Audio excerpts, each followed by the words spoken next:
My son's fiancé mocked me when we met for the first time. Your dad only finished middle school. Seriously, can you even get a job with such low qualifications? She laughed heartily. Her father joined in. I can't believe he's an unemployed high school dropout. They belittled me, and to make things worse, they served food only for themselves, excluding me. The fiancé's mother said with a big smile, I prepare meals only for my family. I've never seen someone treated so badly during a meeting between two families. I decided to get back at the 5 rude people, including my son, and told them to say whatever they wanted before storming out of the restaurant.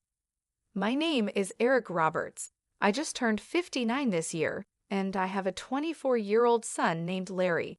But my relationship with my son is strained, and he never comes to my house. I've often regretted how I raised him, as this led to the situation we're in now. I lost my beloved wife when Larry was still in elementary school. My wife had been frail since childhood, and she passed away at the young age of 47. At my wife's funeral, I didn't care about the judgmental looks from relatives. I sobbed like a little kid. Larry was more composed, telling me, Dad, it's sad, but let's say our goodbyes to Mom. But my grief only lasted during the funeral. Back then, I was running a real estate business I had inherited from my father. The day after my wife's funeral, I woke up to phone calls from clients. That's right, I had loyal clients to take care of, and I had to raise Larry on my own. Those phone calls snapped me out of my grief, and I headed to my office. At the same time, I took part in school events and PTA meetings, filling the role my wife had played all by myself. There's no way my clumsy self could juggle work and school events perfectly on my own. I quickly gave up and decided to temporarily close my business. I handed over my clients to another real estate agency so I could spend time with Larry. But when I went to his school, Larry glared at me and said, Dad, I told you not to come. He even complained, don't tell anyone you're my dad. Without saying whose parent I was or why I was at the school, I would just be some stranger. Even today, I'm wearing a name tag that says Roberts as I participate in PTA activities. I couldn't understand why my son suddenly started giving me the cold shoulder, but it didn't take long for the truth to come out. Hey, isn't that your dad? What's he doing at school on a weekday? Does he have nothing better to do? One classmate said, My mom said that after your mom passed away, your dad became jobless, right? Larry remained silent and looked down as his classmates taunted him. I quickly rushed over and told them, I'm just taking some time off work. It's like your summer or winter break. But this only made things worse for Larry. Your dad's just pretending to be on break. Your family's poor. I'll share my bread from lunch with you, one kid said. Larry grew more and more resentful, and his classmates kept making fun of him. Despite knowing my son was being ridiculed, all I could do was look the other way. I can't remember how many times I cried alone because of how pathetic I felt. Soon, when Larry entered middle school, he started hanging out with delinquents. He would sleep over at friends' houses and hang out at gas station parking lots until late at night. Back in the day, cell phones weren't very common, and it was rare for a middle schooler to have one. Larry started coming home less and less, and I had no clue where he was or what he was doing. All I could do was apologize when I got calls from the school saying there had been a complaint from a nearby gas station. Whenever I went to Larry's school, Larry and his rowdy classmates would call me names like good for nothing and bottom of the barrel while throwing empty cans at me. Larry had become more violent since entering middle school, and I was scared to even talk to him, not knowing what he might do. I wish I had handled things better when he was still in elementary school, but what was the right way for a parent to deal with a child's bad behavior? I had no idea how to communicate with a teenager and was utterly confused. He skipped school without caring and even ran away during classes. His grades were rock bottom. At a parent-teacher conference, they told me about a private high school where even Larry could get in, and I was relieved. I was glad there was a high school he could go to, I thought maybe he'd calm down a bit after going to high school. Just as I hoped, after starting high school, Larry began to take his classes seriously. He studied hard, started scoring a bit above average on tests, and even made it to college. But his disdain for me remained the same. Even after going to high school, he continued to bounce from one friend's house to another, never stopping by home. After getting into college, he started living alone in a dorm and paid his tuition by working part-time. He was living independently, which was commendable, but he was cold as ice towards me. Even after he started working, he never once came home. Then, out of the blue, when Larry was about 24, he called me. He said, "I've got someone I want to marry."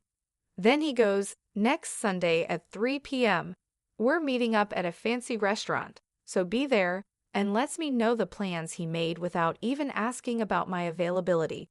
I was like, hold on, this is too sudden. But when I got mad, he just said, "If you can't make it, don't bother," and hung up the phone with his cold attitude. I had mixed feelings, but he's my only son, so for his sake, I went to the fancy restaurant at the time he told me to. When I got to the restaurant, her folks were already there, and they were like, "Who are you?" All rude. I was like, "You call me out of the blue, and then ask who I am? Come on." But even though I was fuming, her folks just said, "No, we didn't call you," and they were just as cold as my son. Now my son Larry was standing there smirking. This guy was up to something. Still not sure I trusted what was happening, I headed inside the restaurant. There was no talk about Larry or his partner Kelly. Instead, I was the center of their attention, and they treated me like an intruder. Then Larry started saying, "This guy here dropped out of high school and worked, but after Mom passed, he's just been loafing around, telling Kelly and her folks." I was like, "Hey, this isn't the time or place," but he didn't care. Then, to top it all off, Kelly burst out laughing, saying, "For real? Can a person even get hired with just a middle school education?" Kelly's dad added, "Wow, raised by a high school dropout and layabout, but you're here with a college degree and a job at a big company. You took your old man as what not to be, huh?" Praising Larry. I was too tired to argue and was about to say what you want, I'm out of here, but then a waiter came in from behind me with the food. "Sorry for the wait," he said. "Oh right, the food hadn't even come yet." I was so upset I forgot. I tried to calm down, thought I'd just eat what was in front of me and leave, but the food that got brought out was only for Larry, Kelly, and Kelly's parents. The waiter said, "I'm sorry, we had a reservation for 5, giving me this look." Kelly's mom said, "Yes, that's correct. He's not our family, so don't mind him," giving the waiter a sweet smile. The waiter looked all kinds of uncomfortable and backed out. Just as I was about to lose it, Kelly's dad cut me off. He said, "We don't want anything to do with some deadbeat high school dropout. Our family and relatives are all bank employees, doctors working at major companies. You don't belong here. Please leave." That was enough. I said, "Is education and job history all you care about? Aren't you folks a bit off your rockers?" and got up to leave. To that, Kelly's dad said, "I work at Bank of New York Mellon, where education and job history really matter for clients' trust." But of course, a layabout like you wouldn't know. I said, "Oh my, you work at Bank of New York Mellon, huh? That's quite impressive," and walked out. I said that as I was leaving, but they didn't hear me. The next day, I paid a visit to Bank of New York Mellon, where Kelly's dad works. Being called a deadbeat by my son, his classmates, and my son's fiancée and her family, I must admit, I'm not actually a deadbeat. After my wife passed away, I temporarily closed my real estate business. Let me clarify, it was just a temporary closure. I didn't shut it down for good. After my wife's passing, I switched my business to online management so I could prioritize my son's school events and PTA meetings. When I had a physical store, most of my clients were neighbors, but after switching to online management, I could serve customers from all over the country, like people living in small towns about an hour's drive from the nearest train station, and even Americans living abroad. I started getting more consultations about renting and buying properties from these folks. Thanks to the internet, I could expand my property portfolio and cater to a broader clientele. Running a real estate business online made things possible that seemed like a dream. Additionally, I was quite active in stocks and investments as a hobby. Currently, I have $70 million deposited in Bank of New York Mellon, where Kelly's dad works. Upon arriving at the bank, I promptly requested to speak with the branch manager and informed him about everything that happened the day before. I said, I was told by one of your employees that this bank operates on trust, built on educational background and work history. So I've lost all trust in this bank because of that statement. Could you please proceed with the account closure? The branch manager kept apologizing profusely and finally explained the account closure process with a face on the verge of tears. Oh, I almost forgot about something important. There's this troublemaker who has not paid the rent for the apartment I own for 3 years. I had been letting it slide, thinking he's my son, but no more. I mailed my son a notice demanding 3 years' worth of rent. 5 days later, Kelly's dad and my bonehead son came storming into my house. Why did you rat me out to the branch manager? That was underhanded, Dad. What's the deal with that notice? If you're the manager, cover for me. I sighed and said, I lost trust in the bank after learning about your practice of judging clients based on education and work history. Are you panicking just because of what one person said? Do you have something to hide? And Larry, just because we're family doesn't mean you can skip paying rent. Pay your own rent. Kelly's dad shouted, because you went around stirring the pot, I got a bunch of complaints from my other clients. My boss chewed me out because of what you did. The nerve. Oh no, I didn't stir the pot. I just shared this story as casual conversation with my relatives and clients. I didn't tell them to close their accounts, I said with a smile. My son snapped at me, What clients, Dad? You're just a deadbeat, aren't you? Do you think a deadbeat could afford to build a huge house like this in such a prime location and still maintain this lifestyle? I even did some renovations recently, I replied. My son looked baffled and said, Huh? What's that? Did you go into debt or something? I'm really fed up with you. I took a break from my real estate job for a while and then switched to running an online business, which I'm still doing. How many times do I have to tell you I'm not a bum? I said. My son turned pale and said, What? I had no clue. I thought you were just working part-time. Kelly's dad started yelling, You're a real piece of work, keeping your occupation secret even from your own son. Annoyed, I said, Say whatever you want, and closed the front door. Outside, I heard them shouting, You've ruined my reputation. I'm gonna sue you. I can't believe I've been duped by my old man for this long. I'm not gonna let him do this to me.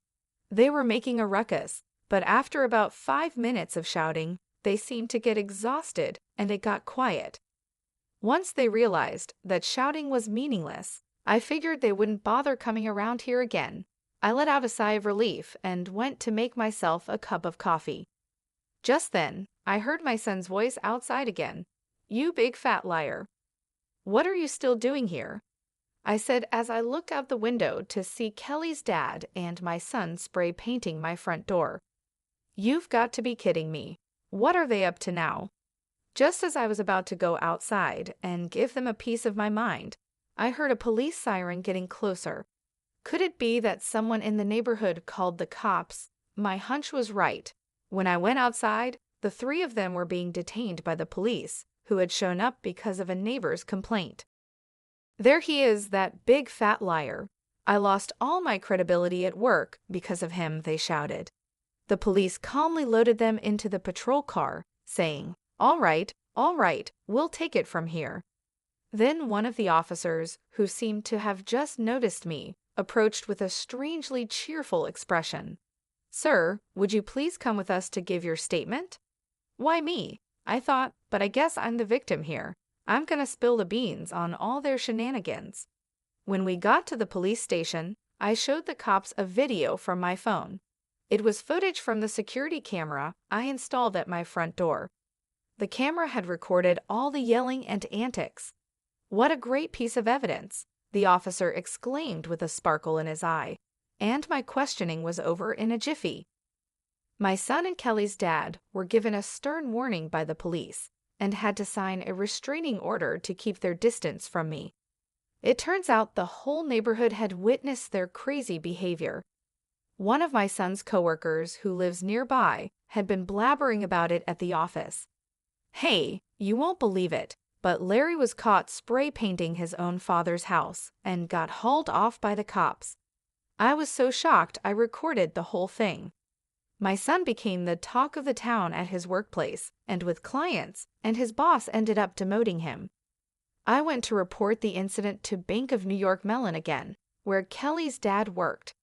When I showed the manager the security camera footage on my phone, his face turned white as a sheet.